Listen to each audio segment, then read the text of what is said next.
Friends, ഇന്ന് വളരെ സാധാരണയായിട്ട് എല്ലാവരിലും കണ്ടുവരുന്ന ഒരു ആരോഗ്യ പ്രശ്നമാണ് ഫാറ്റി ലിവർ എന്ന് പറയുന്നത്. പലരും ഒരു റുട്ടീൻ സ്കാൻ ഒക്കെ ചെയ്യുന്ന സമയത്തായിരിക്കും ഫാറ്റി ലിവർ ഉണ്ടെന്ന് തിരിച്ചറിയുന്നത്. ഇങ്ങനെ റിപ്പോർട്ട് നോക്കി അതിൽ ഗ്രേഡ് 1 എന്നൊക്കെ കാണുന്ന സമയത്ത് പലരും വിചാരിക്കുന്നത് ഓക്കെ, ഇത് വളരെ നോർമൽ അല്ലേ, ഇന്നത്തെ കാലത്ത് എല്ലാവർക്കും ഉള്ളതല്ലേ എന്ന് വിചാരിച്ച് പലരും തള്ളിക്കളയാറുണ്ട്. പക്ഷേ തീർച്ചയായിട്ടും ശ്രദ്ധ കൊടുക്കേണ്ട ഒരു അസുഖമാണ്. ശരീരത്തിനകത്തുള്ള കൃത്യമായ രീതിയിലുള്ള ഡയറ്ററി മാനേജ്മെൻറ്റ് കൊണ്ട് നമുക്കിത് മാറ്റാനാകുമോ?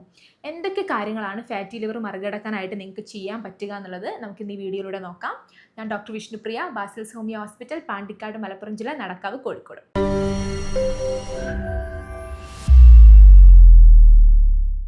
നമ്മുടെ ശരീരത്തിലെ ഒരു പ്രധാനപ്പെട്ട ഓർഗനാണ് ലിവർ എന്ന് പറയുന്നത്. ലിവറിന് ഒത്തിരി ഫങ്ഷൻസ് ഉണ്ട്. അതിലൊന്നാണ് ഇതൊരു ഡീടോക്സിങ് ഫാക്ടറിയാണ്. അതായത് നമ്മുടെ ശരീരത്തിനകത്തുള്ള മാലിന്യങ്ങളെ പുറത്താക്കാനുള്ള ഒരു ഫാക്ടറിയാണ് ഇതെന്ന് പറയുന്നത്. അതുകൊണ്ട് തന്നെ ലിവറിനെ ബാധിക്കുന്ന പ്രശ്നങ്ങൾ നമ്മുടെ ദൈനംദിന ജീവിതത്തെ എഫക്റ്റ് ചെയ്യുന്നുണ്ട്. അതിലൊരു പ്രധാനപ്പെട്ട, അതായത് ഇന്ന് വളരെ കോമൺ ആയിട്ട് എല്ലാവരിലും കണ്ടുവരുന്ന ഒരു പ്രശ്നമാണ് ഫാറ്റി ലിവർ എന്ന് പറയുന്നത്. ഈ ഫാറ്റി ലിവർ തുടക്കത്തിലൊക്കെ പലപ്പോഴും അസിംറ്റമാറ്റിക് ആയിരിക്കും, അതായത് ഇതൊരു ലക്ഷണവും കാണിക്കുന്നുണ്ടായിരിക്കില്ല. അതുകൊണ്ട് തന്നെ പലരും ഇതിനെക്കുറിച്ച് അത്ര ബോധവാന്മാരും അല്ല. നമ്മൾ പ്രമേഹ രോഗികളെ എടുത്തു നോക്കുകയാണെങ്കിൽ അതിലൊരു 60% ആൾക്കാർക്കും ഇന്ന് ഫാറ്റി ലിവർ ഉണ്ട്. അപ്പോൾ എന്താണ് ഈ ഫാറ്റി ലിവർ ഉണ്ടാകുന്ന സമയത്ത് ലിവറിന് സംഭവിക്കുന്നത്? അതായത് നമ്മൾ കഴിക്കുന്ന ഭക്ഷണത്തിലുള്ള അമിതമായിട്ടുള്ള കൊഴുപ്പ് കരളിൻ്റെ കോശങ്ങൾക്ക് ചുറ്റും അടിഞ്ഞുകൂടുന്നതിനെയാണ് നമ്മൾ ഫാറ്റി ലിവർ എന്ന് പറയുന്നത്. ഇങ്ങനെ കരൾ കോശങ്ങൾക്ക് ചുറ്റും ഇങ്ങനെ കൊഴുപ്പ് അടിഞ്ഞുകൂടുന്നത് കാരണം ഇത് കോശങ്ങളുടെ പ്രവർത്തനം ക്രമേണ കുറഞ്ഞു വരുന്നതിന് കാരണമാകുന്നുണ്ട്. അങ്ങനെ വളരെ സ്ലോലി ഇത് കോശങ്ങൾ നശിക്കാനായിട്ട് കാരണമാകും. നമുക്ക് ഏകദേശം ഒരാളുടെ ശരീരം നോക്കിക്കഴിഞ്ഞാൽ അയാൾക്ക് ഫാറ്റി ലിവർ ഉണ്ടോ എന്ന് മനസ്സിലാക്കാനായിട്ട് പറ്റും. അതായത് ഒന്നാമതായിട്ട് അമിതവണ്ണമുള്ള ഒരാളാണെങ്കിൽ അയാൾക്ക് ഫാറ്റി ലിവർ വരാനുള്ള സാധ്യത വളരെ കൂടുതലാണ്. അതുപോലെ തന്നെ കുടവയറുള്ള ആൾക്കാർക്കും ഫാറ്റി ലിവർ വരാനുള്ള സാധ്യത വളരെ അധികമാണ്. പിന്നെ കാരണങ്ങൾ നോക്കുകയാണെന്നുണ്ടെങ്കിൽ മദ്യപാനം ഇതിനൊരു പ്രധാനപ്പെട്ട കാരണമാണ്. അതുപോലെ തന്നെ നല്ലോണം ട്രാൻസ് ഫാറ്റ്, അതായത് കൊഴുപ്പടങ്ങിയിട്ടുള്ള ആഹാര സാധനങ്ങൾ അമിതമായി കഴിക്കുന്നത് കൊണ്ട്, അതായത് കൂടുതൽ എണ്ണയിൽ വറുത്തെടുത്തിട്ടൊക്കെയുള്ള ഭക്ഷണം, അതായത് ഈ ചിപ്സ്, മിക്സ്ചർ, അതുപോലെ ഫ്രൈഡ് ചിക്കനൊക്കെ ധാരാളമായി കഴിക്കുന്നത് കൊണ്ട് ഫാറ്റി ലിവർ വരാം. അതുപോലെ തന്നെ ചില മെറ്റബോളിക് സിൻഡ്രോംസ്, അതായത് ഡയബറ്റീസ്, ഹൈപ്പർ ടെൻഷൻ, കൊളസ്ട്രോളൊക്കെ വളരെ അധികകാലം ഇങ്ങനെ അൺകൺട്രോൾഡ് ആയിട്ട് നീണ്ടു നിൽക്കുകയാണെങ്കിൽ അത് ഫാറ്റി ലിവർ കൂടി വരാനായിട്ട് കാരണമാകുന്നുണ്ട്. പിന്നെ ചില മെഡിസിൻസ് സ്ഥിരമായിട്ട് എടുക്കുന്നത് കാരണം ഫാറ്റി ലിവർ വരാം. അതായത് ചില സ്റ്റിറോയിഡ്സ് ഒക്കെ സ്ഥിരമായിട്ട് ഉപയോഗിച്ച് കഴിഞ്ഞാൽ അതുള്ള ഫാറ്റി ലിവറിനെ വഷളാക്കാനും ഫാറ്റി ലിവർ ഉണ്ടാകാനും കാരണമാകുന്നുണ്ട്. അതുപോലെ തന്നെ PCOD ഉള്ള ആൾക്കാർക്ക് ഫാറ്റി ലിവർ വരാനുള്ള സാധ്യതയുണ്ട്. പിന്നെയുള്ളൊരു കാര്യം എന്ന് പറയുന്നത് ന്യൂട്രീഷണൽ ഡെഫിഷ്യൻസി, അതായത് പോഷകമൂല്യമുള്ള ഭക്ഷണങ്ങൾ കഴിക്കാത്തത്, അതായത് കൂടുതലായിട്ടും ഈ ജങ്ക് ഫുഡ്സ് ഒക്കെ കഴിക്കുന്നത് കൊണ്ട്, പിന്നെ vitamin D, E, omega-3 fatty acids ഒക്കെ ശരീരത്തിന് കിട്ടാത്ത രീതിയിലുള്ള ഭക്ഷണങ്ങൾ കഴിക്കുന്നത് കൊണ്ട് ഫാറ്റി ലിവർ വരാനുണ്ട്. പിന്നെ റാപ്പിഡ് ആയിട്ടുള്ള വെയിറ്റ് ഗെയിനും ഇതിനൊരു കാരണമാണ്. അതായത് പെട്ടെന്ന് വെയിറ്റ് കൂടുന്നത് ഫാറ്റി ലിവറിന് കാരണമാകാറുണ്ട്. അപ്പോൾ ഇതൊക്കെയാണ് പ്രധാനമായിട്ട് വരുന്ന കാരണങ്ങൾ എന്ന് പറയുന്നത്. പിന്നെ ലക്ഷണങ്ങൾ നോക്കുകയാണെന്നുണ്ടെങ്കിൽ ഞാൻ ആദ്യമേ പറഞ്ഞ പോലെ തന്നെ ഈ തുടക്കത്തിലെ സ്റ്റേജൊക്കെ ആകുന്ന സമയത്ത് പലരും ഒരു ലക്ഷണവും കാണിക്കുന്നുണ്ടായിരിക്കില്ല. പക്ഷെ പിന്നീട് വയറിന് വലതുവശത്ത് മുകൾ ഭാഗത്തായിട്ട് വേദന വരാം, അതുപോലെ തന്നെ വിശപ്പ് കുറവ് തോന്നാം, പിന്നെ ശരീരത്തിൽ ചൊറിച്ചിൽ, അതായത് കൈൻ്റെ ഉൾഭാഗത്തായിട്ട്, പിന്നെ സോൾസിൽ, അതായത് കാലിൻ്റെ അടിയിലായിട്ട് ചൊറിച്ചിൽ വരാം. അതുപോലെ തന്നെ നെറ്റിയിലും അതുപോലെ കവിളിലും ചീക്കിലൊക്കെ ആയിട്ട് ബ്ലാക്കിഷ് ഡിസ്കളറേഷനൊക്കെ വരാറുണ്ട്. അതുപോലെ തന്നെ ഭക്ഷണം കഴിച്ചു കഴിഞ്ഞാൽ പെട്ടെന്ന് വയറ് നിറയുന്നത് പോലെ തോന്നാം. പിന്നെ അഡ്വാൻസ് സ്റ്റേജൊക്കെ ആയിക്കഴിഞ്ഞാൽ ശരീരത്തിൽ, അതായത് സ്കിന്നിലും കണ്ണിലും ഒക്കെ മഞ്ഞ നിറം, അതായത് ജോണ്ടിസ് ഒക്കെ വരാം. അപ്പോൾ ഇത്തരം ലക്ഷണങ്ങളൊക്കെ നമ്മൾ ഫാറ്റി ലിവർ ഉണ്ടാകുന്ന സമയത്ത് കാണാറുണ്ട്. ഇനി എങ്ങനെ നമുക്ക് ഫാറ്റി ലിവറിനെ മറികടക്കാനായിട്ട് പറ്റും? അതിനായിട്ട് 3 കാര്യങ്ങളാണ് നിങ്ങൾ പ്രധാനമായിട്ടും ചെയ്യേണ്ടത്. അതിൽ ഒന്ന് എന്ന് പറയുന്നത് ഭക്ഷണ ക്രമീകരണമാണ്. രണ്ടാമത് എന്ന് പറയുന്നത് ശരിയായ രീതിയിലുള്ള വ്യായാമം. മൂന്നാമത്തേത് കൃത്യമായിട്ടുള്ള സപ്ലിമെൻറ്റ്സ്, അതായത് പോഷക വസ്തുക്കളുടെ ഉപയോഗം. അതെന്തൊക്കെയാണെന്നുള്ളത് നമുക്ക് ഡീറ്റെയിൽ ആയിട്ട് നോക്കാം. നമ്മൾ മനസ്സിലാക്കേണ്ട ഒരു കാര്യമുണ്ട്. നമ്മുടെ മുൻ തലമുറയിലുള്ള ആൾക്കാർ അവർ 3 നേരം അരിയാഹാരമായിരുന്നു കഴിച്ചുകൊണ്ടിരുന്നത്. എന്നിട്ടും അവർക്ക് ഫാറ്റി ലിവർ എന്തുകൊണ്ട് വരുന്നുണ്ടായിരുന്നില്ല? അതായത് നമ്മൾ കഴിക്കുന്ന അരിയിൽ ഒരു 75% കാർബോഹൈഡ്രേറ്റ് ആണ്. ഇത് അധ്വാനിച്ച് കളയുകയാണെങ്കിൽ കുഴപ്പമില്ല, ഫാറ്റി ലിവർ വരില്ല. അതുകൊണ്ട് തന്നെയാണ് പണ്ടുള്ള ആൾക്കാർക്ക് അവർക്ക് നന്നായിട്ട് ശരീരത്തെ അനക്കം ഉണ്ടായിരുന്നു, അധ്വാനം ഉണ്ടായിരുന്നു. അതുകൊണ്ട് തന്നെ അവർ ഇങ്ങനെ 3 നേരമൊക്കെ അരിഹാരം കഴിച്ചിരുന്നെങ്കിൽ പോലും അവർക്ക് നന്നായിട്ട് വ്യായാമം ഉണ്ടായിരുന്നത് കാരണം ഇത്തരം ബുദ്ധിമുട്ടുകളൊന്നും വന്നിട്ടുണ്ടായിരുന്നില്ല.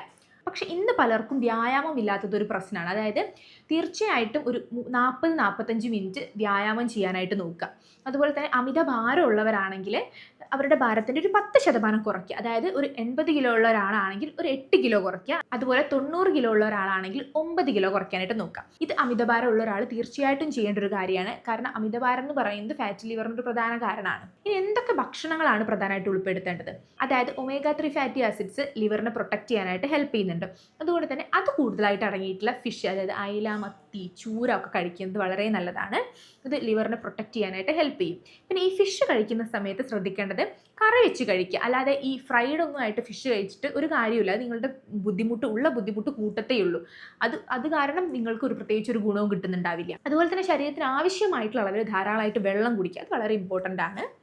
പിന്നെ പച്ചക്കറികളാണെങ്കിൽ ഈ ബ്രൊക്കോളി, അതുപോലെ തന്നെ മധുരക്കിഴങ്ങ്, മത്തങ്ങ, കുമ്പളങ്ങ, പിന്നെ വെള്ളരിക്ക, അതുപോലെ വഴുതനങ്ങയൊക്കെ കഴിക്കുന്നത് നല്ലതാണ്. പിന്നെ പഴങ്ങളാണെന്നുണ്ടെങ്കിൽ ബെറീസ്, അതുപോലെ ആപ്പിള്, പിന്നെ പ്ലം കഴിക്കുക, അതുപോലെ പിയർ കഴിക്കുന്നത് നല്ലതാണ്. അതുപോലെ ഓറഞ്ച് ഒക്കെ കഴിക്കുക. പിന്നെ തവിട് കളയാത്ത ഗോതമ്പ് കഴിക്കുന്നത് നല്ലതാണ്. അതുപോലെ തന്നെ ചോളം, അതുപോലെ വെള്ളക്കടല, പിന്നെ വൻപയർ, ബീൻസ് ഒക്കെ ഉൾപ്പെടുത്തുന്നത് നല്ലതാണ്. അപ്പോൾ ഇതൊക്കെയാണ് പ്രധാനമായിട്ട് ഉൾപ്പെടുത്തേണ്ട ഭക്ഷണങ്ങൾ എന്ന് പറയുന്നത്. ഇനി നിങ്ങൾ ഫാറ്റി ലിവർ വന്നു കഴിഞ്ഞാൽ തീർച്ചയായിട്ടും ഒഴിവാക്കേണ്ട ഭക്ഷണങ്ങൾ എന്തൊക്കെയാണ്? പ്രധാനമായിട്ടും നിങ്ങൾ ഒഴിവാക്കേണ്ട ഒന്നാണ് പഞ്ചസാര എന്ന് പറയുന്നത്. പഞ്ചസാരയുടെ ഉപയോഗം തീർച്ചയായിട്ടും ഒഴിവാക്കുക. അതുപോലെ ഹൈ ഫ്രക്ടോസ് കോൺ സിറപ്പ് ഉപയോഗിച്ചിട്ടുള്ള ആഹാര സാധനങ്ങൾ, അതായത് ഈ ജ്യൂസിലും സ്ക്വാഷിലും ഒക്കെ ഇതവർ ഉപയോഗിക്കുന്നുണ്ട്. അപ്പോൾ അതിൻ്റെ ഉപയോഗം തീർച്ചയായിട്ടും ഒഴിവാക്കുക. പിന്നെ പെപ്സി, കൊക്കക്കോള പോലുള്ള സോഫ്റ്റ് ഡ്രിങ്ക്സുകൾ ഉപയോഗിക്കാതിരിക്കുക.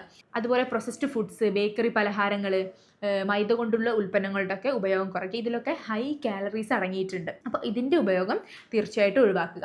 അതുപോലെ തന്നെ മദ്യപാനം, പുകവലി ശീലം തീർച്ചയായിട്ടും നിർത്താനായിട്ട് നോക്കുക. ഇതൊക്കെയാണ് പ്രധാനമായിട്ടും ഒഴിവാക്കേണ്ടവ. പിന്നെ ഫാറ്റി ലിവർ ഉള്ളവർക്ക് ചെറു ചണവിത്ത്, അതായത് ഫ്ലാക്സ് സീഡ് ഉണക്കിപ്പൊടിച്ചത് 1 സ്പൂണ് ചെറു ചൂടുവെള്ളത്തിൽ ഒഴിച്ച് ദിവസേന കഴിക്കുന്നത് വളരെ ഹെൽപ്ഫുൾ ആയിട്ടുള്ള ഒരു കാര്യമാണ്. പിന്നെ ഞാൻ പറഞ്ഞു ശരിയായ രീതിയിലുള്ള സപ്ലിമെൻറ്റ്സ് എടുക്കുക എന്നുള്ളത്. അതിൽ ഇമ്പോർട്ടൻ്റ് ആയിട്ട് വരുന്ന ഒന്നാണ് ഗ്ലൂട്ടാത്തയോൺ എന്ന് പറയുന്നത്.